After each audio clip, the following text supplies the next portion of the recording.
احساس ته د ښایست د غوړېدو ضرورت سو، احساس ته د ښایست د غوړېدو ضرورت سو، د ګل ضرورت سو، د وږمو ضرورت سو.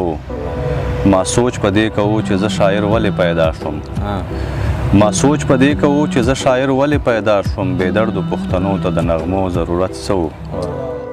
ډیرو ګرانو ملګرو، پښتو ادبي ملاقاتونه پروګرام شي اکرام الله امید له تاسو سره حاضر یم، سره د خپلو ملګرو او د ډبرې مازدیګر د یاران سره راغونډ یو، تاسو ته خپل یو د خوند رنګ پروګرام پیش کوو. په دې وخت باندې موږ ناست یو له فضل ساګر صاحب سره چې له بجای کلیزي له ټانک سره تعلق لري، کښلی لیک کوي. نو راجو او له ده نه خپل شعرونه اورو او خوند یې پورته کوو. ملګرو ته ډالۍ ده چې د تور صفت که نور په خولې نه راځي، د تور صفت که نور په خولې نه راځي، خدای ګو په خوله ورته خیرې نه راځي. هغه چې هر وخت به له ما سره و، هغه چې هر وخت به له ما سره و، هغه بې رحمه اوس نږدې نه راځي.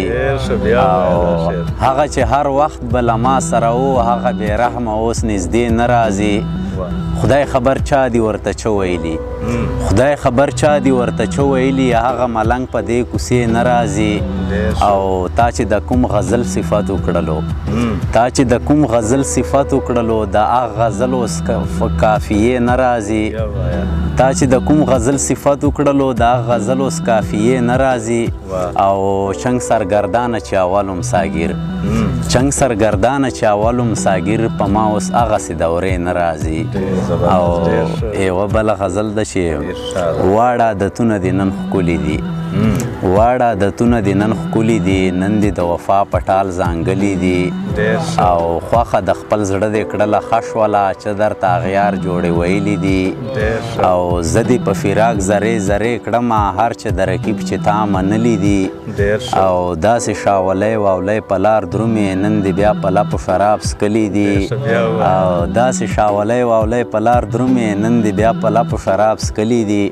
او حسن دې ثاني په جهان نه لري، جکه عاشقان دې زیر زبېښلي دي. او هغه وخت نه ساګر لیونی شوی دی، تا ګوله تر څنګ چې ورکتلي دي.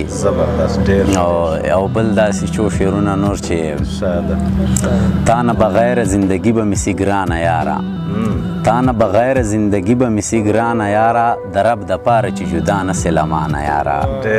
تا نه بغیر زندگی به مې سي ګرانه یاره، د رب دپاره چې جدا نه سې له مانه یاره. بل شعر دی اکرامه چې د چا په لمسه مرور مرور ګرځي هر وخت، د چا په لمسه مرور مرور ګرځي هر وخت، شرع په خوله راشه زما د زړه درمانه یاره. او تا د فراق په سرو لمبو دومره سېزلی یمه، تا د فراق په سرو لمبو دومره سېزلی یمه، یاره مې نه کېږي محشر کې له تیرانه یاره. او غم دې په داسې غم اخته کړم چې له جانه ورک شوم، لکه پاگل ګرځم هر وخت سرګردانه یاره.